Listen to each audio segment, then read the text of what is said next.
Te damos la bienvenida a un nuevo episodio de Ecobarrios Santiago, un espacio liderado por el Gobierno de Santiago, aprobado por el Consejo Regional Metropolitano y facilitado por la Agencia de Innovación IUS Latam.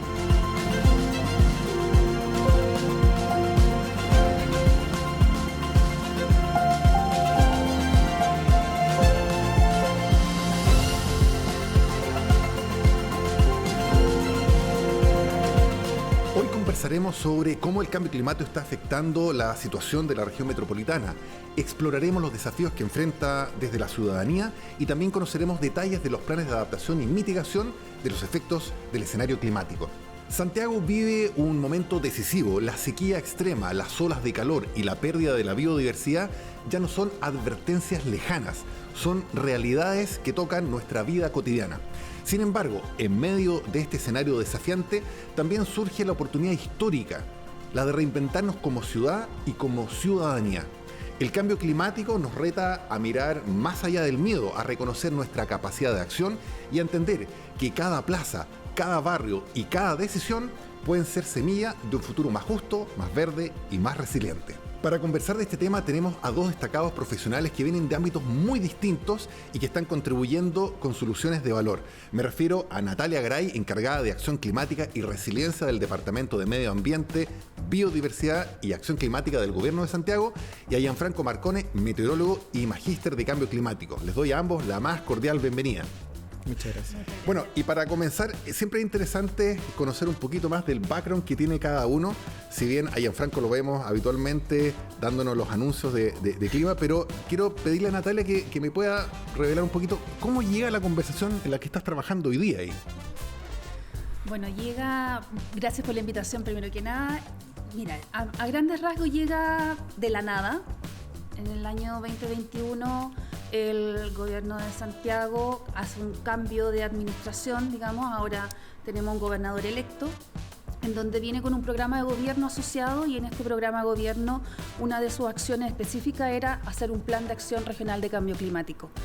Y esto fue mucho antes de la ley marco de cambio climático, entonces ya dentro de su programa tenía este plan de acción que para poder enfrentar lo que estamos viendo ahora en este minuto. Desde ahí me empiezo a involucrar en el proceso de la elaboración del plan de acción y finalmente estamos aquí ahora con un plan de acción aprobado en proceso de implementación, mostrándolo hacia otros gobiernos regionales del país y también hacia el exterior. Conociendo un poco más el trabajo de Natalia y muchas personas que nos están viendo desde los ecobarrios, que ven probablemente la plantación de un bosque Miyawaki o muchas de las acciones, y difícilmente a veces uno ve quién está también tras bambalinas para que pasen de alguna forma todos estos proyectos. Bien. Bueno, le quiero también pedir a Gianfranco que nos comente un poquito más cómo llega a este mundo de la acción climática.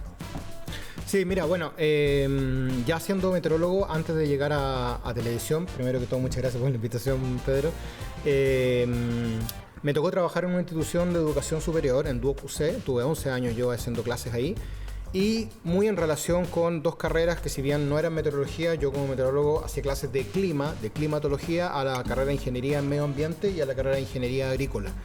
Y ahí obviamente uno se empieza a empapar de profesiones que no son las de uno y realidades que no conoce, con los alumnos que llegaban vestidos de Capitán Planeta, que querían salvar al planeta poco menos que estudiando medio ambiente, los profesores agrícolas, agrónomos, profesores de medio ambiente, y ahí me empecé a empapar un poquito del tema y justamente en esa institución se me dio la oportunidad de estudiar un magíster en cambio climático y interiorizarme un poquito más de la realidad del cambio climático. Con esas dos herramientas, tanto los profesores, los alumnos, de un punto de vista como de salvar al planeta, pero también de un punto de vista de la sustentabilidad y la sostenibilidad y los conocimientos que adquirí del cambio climático, y luego, al tener obviamente la vitrina que te da la televisión, dije, claro, esto tiene que ser acá el propósito de vida. Uno, mediante prácticas sustentables del día a día, que hago yo en el día a día en mi casa, y mediante la educación, obviamente entrar un poco en todo este tema de la acción climática. Que sí, para nosotros desde el programa de Ecobarrio es un honor que estés presente hoy día con nosotros, porque la comunidad que nos escucha está en territorios bien distintos. Hay grupos que están en San José de Maipo, bien en la cordillera, otros están en Curacaví, otros en Lampa, hay otros que están en Macul. Entonces, de alguna forma, la región metropolitana tiene un gran escenario climático, pero dependiendo si está cerca de un río, si es que hay un aluvión, los peligros aparecen. Entonces, para entrar en la conversa, yo creo que es bueno tener como un diagnóstico de lo que pasa en la región. Entonces, ahí Gianfranco, te quería preguntar, desde el punto de vista de lo que tú has ido aprendiendo y desde el set de conocimientos que tienes, ¿qué podríamos decir de la región metropolitana en relación a cambio climático ahí? O sea, la región metropolitana en realidad yo creo que tiene varios factores de vulnerabilidad ante el cambio climático. Yo creo que uno de los pocos que se escapa es el tema del aumento del nivel del mar, porque obviamente es una región que no tiene costa, pero es una región que tiene cordillera. La isoterma cero en la zona central aumenta más o menos 20 a 30 metros por cada 10 años, por lo tanto tenemos ahí menos disponibilidad de nieve, crisis hídrica, que si bien la teníamos, todavía está. Mucha gente piensa que no está la crisis hídrica porque tuvimos en 2023 y en 2024 un poquito mejores. El año pasado cayeron 400 milímetros, bueno para Santiago, pero no para la década del 80 que caían 700, pero este año llevamos 180, entonces nuevamente recrudece el tema de la crisis hídrica, que quizás ojalá no lleguemos, pero podríamos a lo mejor algún día llegar a racionamiento. El mismo tema de la cordillera, menos nieve, menos agua para el futuro y también más posibilidad de aluviones, ahí lo que tú hablabas de las comunas a lo mejor más pegaditas a la cordillera. Olas de calor cada vez más extremas. Si bien en Chile todavía no pasa lo que pasa en Europa, ojalá nunca pase, de que muera mucha gente, ya está aumentando obviamente la mortandad de personas asociadas a eventos de olas de calor. Hay comunas que sufren más las olas de calor que otras. Hay estudios reales de universidades que hablan de comunas del sector poniente que sufren más las olas de calor. ¿Por qué? Porque tienen menos áreas verdes. Por otro lado, tenemos vientos históricos de 124 kilómetros por hora, nos botan los árboles, se corta el suministro eléctrico. Entonces, ¿cómo configuramos esta ciudad? Que es bien difícil de configurar porque cada uno anda en la suya, cada uno anda en su ritmo también, pero tenemos que tratar de cuajarla de una manera que nos permita tener una realidad más resiliente y enfrentar de mejor manera el cambio climático. Y por otro lado, que si bien es algo que ha pasado a segundo plano, pero lo vivimos cada invierno, la contaminación atmosférica también. Y en ese escenario, según lo que relata Gianfranco, Natalia, ustedes en esta cercanía, en los territorios, ¿qué han observado? ¿Cómo son los impactos en las comunidades ahí? Mira, Gianfranco igual está hablando sobre los riesgos y efectivamente en el diagnóstico que nosotros tuvimos del plan de acción, uno de los riesgos y que las personas lo tienen más presente es el calor extremo. Las inundaciones por este hecho de que cae lluvia de una forma muy, muy copiosa en un muy poco tiempo y también los incendios forestales. Entonces, hay líneas de trabajo que la gente dice calor extremo, incendios, inundaciones. ¿Cómo trabajamos hacia ello? ¿Cómo generamos acciones entre ellos? Es lo que estamos haciendo como Gobierno Santiago. ¿Y las comunidades cómo han ido percibiendo este trabajo conjunto? Porque uno quizás podría pensar de que esto es responsabilidad del gobierno regional o del municipio, pero lo que nosotros estamos viendo es que el gobierno regional está haciendo una invitación a co-construir soluciones con las comunidades. ¿Qué han visto ahí? Mira, es bastante interesante. Empezamos en paralelo, digamos, con nuestro plan de acción, con acciones. ¿Ya? Acá el tema, ya no necesitamos más diagnósticos. Existen los diagnósticos, existe el plan, pero la idea es hacer acciones climáticas. Y en esa línea, el Gobierno de Santiago ha ido trabajando distintos tipos de programas, como uno que estamos en este minuto, es Bosque de Bolsillo, que es la implementación de 33 bosques en 33 comunas distintas de la región metropolitana mediante una técnica que se llama Miyawaki, que es de un crecimiento, un mejoramiento de suelo para que las especies vegetales que se instalan o se plantan ahí puedan crecer de forma rápida y generen una instancia de biodiversidad bastante entretenida. Pero lo ideal de esto es que la comunidad participe. Entonces hemos invitado, las plantaciones son plantaciones comunitarias. Hacemos primero un proceso de verificación de talleres con la comunidad para que sepan de qué se tratan los bosques, qué especies van a ver ahí y que ellos se hagan partícipes de este proceso. Porque lo importante de esta línea de trabajo y en todas las líneas en realidad es tratar de que la comunidad se involucre en aquellas cosas que efectivamente les puedan afectar.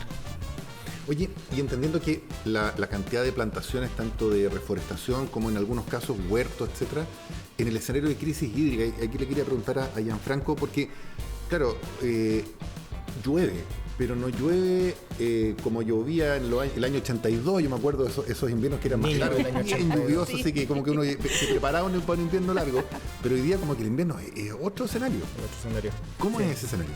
O sea, un escenario muy distinto. Tú mismo dijiste un año clave, un año 1982, un año con fenómeno del Niño. Esa típica imagen del auto cayendo al Mapocho, resbalándose ahí por la ladera. Claro, obviamente no tenía los cimientos que tiene hoy en día el río. Además que teníamos muchas obras viales que hoy en día yo no sé si serían capaces de tolerar un año como el año 82, donde cayeron más de 700 milímetros. Estamos hablando que cayó un poquito menos del doble de lo que cayó el año pasado, que igualmente fue un año lluvioso el 2024.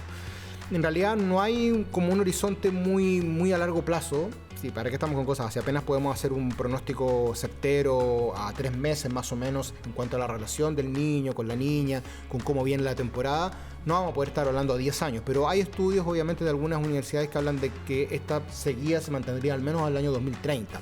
Con obviamente algunos años un poquito mejores como fue el año pasado, pero este año ya todo indica que se va a quedar a lo mejor en la mitad del año pasado. Ya prácticamente con estos eventos de calor tampoco tenemos nieve en la cordillera. Entonces, el cuidar el recurso hídrico claramente es algo fundamental. Me parece que es espectacular todo este tema de los bosques Miyawaki, de los bosques de bolsillo, porque obviamente también necesitamos bajar por un lado las emisiones. O sea, bajar la concentración de calor, es decir, los bosques son capturadores de carbono. Pero también por otro lado necesitamos a lo mejor instalar, a lo mejor más en la ciudad quizás, plantas de bajo consumo, que igualmente nos permitan poder regar de una manera más eficiente y con menor cantidad de agua, porque obviamente es un recurso que por más que ahora uno mire el embalse del Yeso y está lleno, no sabemos si en 5 años más va a estar de la misma manera.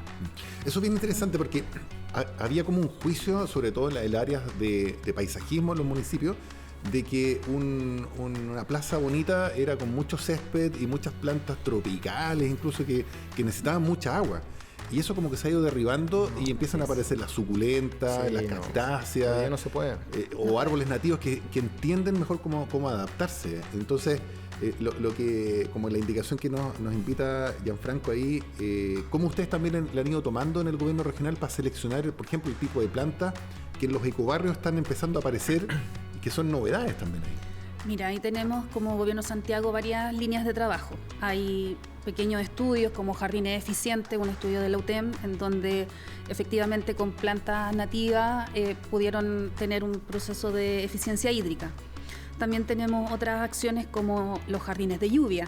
Nosotros nos encanta colocar nombres un poco rimbombantes, pero un jardín de lluvia es un pequeño jardín en donde en un sector se inunda de la ciudad y se genera un jardín de infiltración de agua con distintos tipos de plantas. Entonces, esa agua que llega por inundación se distribuye hacia las napas subterráneas y genera una instancia, digamos, de un jardín de lluvia en un lugar en donde antes se inundaba, ahora ya no se inunda y esa agua filtra.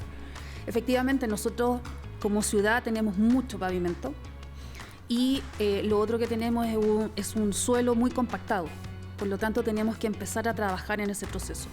E internamente también tenemos criterios de sostenibilidad hídrica y soluciones basadas en la naturaleza, en donde la mayoría de los proyectos que los municipios presentan en este minuto tienen que cumplir esas características: eficiencia hídrica, eficiencia energética y soluciones basadas en la naturaleza con distintos parámetros. ¿Para qué? Para que, así como dice Gianfranco, efectivamente tengamos una gestión hídrica mucho más eficiente del agua que está en este minuto. ¿Y cómo van conversando tanto lo que es el diagnóstico más climático de la región con todos estos proyectos? ¿Cuáles son los criterios para decir, ok, en esta zona vamos a colocar bosque Miyawaki o en esta otra zona vamos a hacer temas de captación de agua y lluvia? ¿Cómo conversan estos dos mundos ahí? Ahí abro la pregunta. Bueno, nosotros en la primera instancia con los bosques Miyawaki fue una idea en donde se hizo que todos los municipios presentaran una postulación. Fue una idea, como te digo, así como amplia, y fue una invitación a cada municipio a decir, mira, yo tengo un espacio que cuenta con ciertas características, porque tiene que tenerlo, sí o sí, tiene que tener agua, aunque se instala un sistema de riego por goteo para poder distribuir el agua. Pero idealmente es que en todas las comunas se puedan postular. ¿Ya? El Gobierno de Santiago da esa puerta abierta. Pero también tenemos algunas instancias en donde efectivamente, y se mencionaba, la zona poniente de Santiago, de la provincia de Santiago en específico, tiene un déficit bastante complejo de áreas verdes. Las personas a veces también tienen una vivienda no muy confortable, ¿ya? Y que efectivamente para las olas de calor es algo que es imposible estar dentro de sus domicilios. pero también hay hechos en donde la gente se muere por el calor y que recién ahora se está instalando el tema de dentro de los centros de salud el proceso de que tú puedes estar afectado por un aumento de tu temperatura por efecto del calor extremo. Sí, hemos visto ese tipo de proyectos, sobre todo en hospitales también, como que están incorporando esas soluciones. Ahora, cuando uno ve probablemente el clima al comenzar el día o en la noche para prepararse para el día siguiente, uno empieza a pensar, ok, ¿cómo o cuán relevante empieza a ser hoy día el clima en tu vida cotidiana? ¿Cómo te impacta? ¿Qué has observado desde esa línea, Gianfranco? ¿Cómo impacta a la sociedad eso? Yo creo que en cierto modo la cápsula en televisión o en el diario o en la radio del tiempo ha sido algo que siempre ha sido bien demandado por la población. Yo solamente decirte, cuando era chico, cuando daban el tiempo en la tele no podía volar una mosca. O sea, uno hablaba y te hacían callar. Como, ¿qué? ¿Cómo viene mañana? Pensando en mi madre, en mi abuela, por ejemplo. Pero hoy en día creo que causa una relevancia extra, pero no solamente el dato, porque el dato todos lo tenemos hoy en día en un smartphone. Hay distintas aplicaciones, sean buenas, sean malas. Podríamos hacer otra conversación de ese tema y por qué son buenas a veces y por qué son malas. Pero más que nada el por qué. Mucha gente demanda el por qué. Ya no tanto a lo mejor el dato, hoy día hay 20, hoy día hay 21. Oye, ¿por qué mañana hay 24 grados? Estamos en pleno agosto. Esa es un poco la pregunta, ¿por qué el viernes va a llover? 2 días después de tener 24 grados podríamos tener algo de agua. Entonces eso creo que hoy día la gente lo ha demandado más y ahí es súper importante que estén los profesionales preparados para. Y aprovechando complementar un poquito la pregunta anterior también, y viene en relación a lo mismo, creo yo que acá tiene que haber un múltiple estamento que actúe en esto. Súper importante que esté el gobierno, súper importante regional, el Estado, los municipios, la academia, que no se deje de lado la academia, la sociedad civil, lo que tú hablabas de los ecobarrios, por ejemplo, y desde el punto de vista de nosotros también de las comunicaciones que nos permitan todo esto, poder entregarlo a la población. Hay varias encuestas de cambio climático que la gente dice, ¿cree en el cambio climático? La mayoría sí, siempre obviamente hay un poco de negacionismo. ¿Tiene información necesaria? No. La mayoría dice que no, pero sí está la información necesaria. Lo que pasa es que a lo mejor a veces no sabemos buscarla, o también no sabemos nosotros entregarla. Hay algo que siempre digo, la capa de ozono tuvo un muy buen community manager, porque se hizo bien, se logró a lo mejor regenerar, se hizo los cambios necesarios, pero el cambio climático siento que no ha logrado tener el mismo publicista, experto en marketing, no sé cómo se llama, de llegar bien a las personas con la información. Pensando en las personas que nos están viendo hoy día, que pertenecen a los ecobarrios, que es un grupo de ciudadanos bien particular, como que el nivel de compromiso es muy distinto, son capaces de no solamente de estar en su barrio, sino que con los vecinos ir creando soluciones que ayudan a paliar de alguna forma el cambio climático. ¿Qué mensaje, Natalia, le darías a los ecobarrios que nos están escuchando hoy día? Que continúen, que es una muy buena experiencia. Bueno, en la última visita conocimos varios. Me reuní con varias personas también que tienen distintos tipos de profesiones. No solamente encontramos a una persona que siempre está en la casa, sino que también encontramos nuevos estudiantes, jubilados, personas con carreras de años en tema ambiental, que uno no se lo espera, en realidad. Y por otro lado es precioso, así como el Capitán Planeta que tú dijiste, efectivamente los ingenieros ambientales, yo soy ingeniera en recursos naturales renovables, una carrera que en su inicio nadie conocía y que efectivamente nos decían el Capitán América. Y ver pequeños Capitanes América en la comunidad es algo muy importante y algo que tiene que permear. Ya no necesariamente necesitamos todas las otras organizaciones que hay, que están enfocadas en distintos grupos. Pero estos grupos en específico de personas te traen la naturaleza a la comunidad, y eso es importante porque finalmente es nuestro planeta. Tenemos que estar ahí. Y una cosa importante es que han trabajado de años, de a poco, haciendo pequeñas cosas, pequeños huertos, tratando de cambiar un poco la mentalidad de las personas, y que ahora efectivamente se le está dando una relevancia por parte del gobierno de Santiago. Súper bien. Y en tu caso, Gianfranco, ¿qué mensaje le darías a estos ciudadanos comprometidos que están en esta senda? Sí, mira, me ha tocado trabajar en varias comunidades, hacer actividades comunitarias, y me tocó conocer un ecobarrio en la comuna de Maipú, no me acuerdo en este momento el nombre, pero es uno de los ecobarrios más potentes prácticamente que hay en la comuna de Maipú. Y obviamente un agrado conocer personas así que trabajen de esa manera, las prácticas sustentables, que les enseñen a la comunidad. En general, al menos el que me tocó conocer a mí, es en mayoría adultos mayores. Pero claro, obviamente son personas que tienen un poco más de tiempo, pero ojalá se puedan integrar. Me tocó conocer también huertos comunitarios acá en Providencia mismo, en el centro, también en la calle que está afuera, en vez de la platabanda que está afuera, en vez de que fuera tierra solamente, porque ya árboles obviamente tenemos poco, ahí instalaron un huerto. Me parece que son prácticas súper buenas que puedan unir, y creo que eso unen a la comunidad, y las prácticas sustentables y en general el medio ambiente es algo que hay que hacerlo en comunidad. Es muy difícil actuar solo, claro, a lo mejor si uno tiene una casa o un terreno, puede hacer su huerto propio, puede tener compostera, pero cuando actúas en edificios, por ejemplo, cuando actúas en casas que son más pequeñas, claramente es mejor hacerlo en comunidad, y eso permite obviamente ahorrar espacio, poder postular a proyectos. Muchas personas han dicho, oye, nosotros tenemos energía renovable, ¿y cómo? ¿De dónde sacan el dinero? Dicen otras personas. Bueno, hemos postulado a proyectos, a fondos que hay, tanto municipales, quizás del gobierno regional, quizás del Estado, ahí desde el punto de vista que se pueda mirar, y son obviamente prácticas que van sumando acciones, y ahí vamos generando obviamente comunidades más sostenibles. Genial. Bueno, esta temática es interesante porque podríamos estar hablando horas de lo que significa el cambio climático y las repercusiones, pero yo creo que hoy día también nos llevamos una bonita reflexión que tiene que ver con que frente al cambio climático, el mayor capital de una ciudad no está necesariamente en los edificios, en la infraestructura, sino en las personas. Las comunidades organizadas que piensan, que actúan juntas, se transforman en reales guardianes de la vida, protegiendo el planeta y cuidando la calidad de vida de todo. Entonces, cuando la ciudadanía se une con un propósito, la esperanza deja de ser un deseo y se transforma en una acción concreta. Así que yo quiero agradecerle infinitamente este espacio que han tenido ustedes de tomarse un tiempo de su pega, de venir a acompañarnos en este Ecobarrio Santiago, y agradecer infinitamente a Natalia y a Gianfranco por compartir sus vivencias, su experiencia y principalmente contribuir en esta conversación. Así que estamos seguros que quienes nos están escuchando ya están imaginando nuevos espacios de aprendizaje asociados a cambio climático, y desde los ecobarrios aportar en la experiencia y también en esta educación ambiental que reinventa las posibilidades de la ciudad.